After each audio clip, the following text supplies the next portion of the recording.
हाय, good morning. खरंच खूपच कडाक्याची थंडी पडत आहे नाशिकला. इतकं काम असतं सकाळी ना, पण या थंडीने कामच काही उरकत नाही. मी अशी छान टोपी वगैरे घालून पॅक झालेली होती.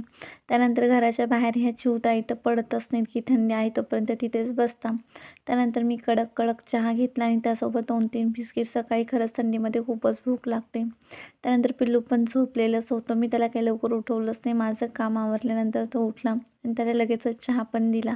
त्याला चहा दिल्यानंतर त्याला असं घरी कोणी नाही त्यामुळे इतकी मस्ती करायला माझ्यासोबतच करतो. मी लगेचच स्वयंपाक पण करून घेतला.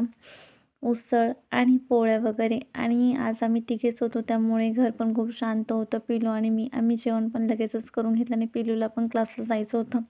पण पतंग काही तो सोडतच नव्हता. अशी पतंग उडवत होता. त्यानंतर मला गिरणी पण साफ करायची होती. चला संध्याकाळचं रुटीन स्वयंपाक करायची सुरुवात झाली होती. मी भात वगैरे घातला आणि कुकर पण लावून घेतला आणि एक साईडला खीर पण बनवली. चला तर भेटूया. बाय.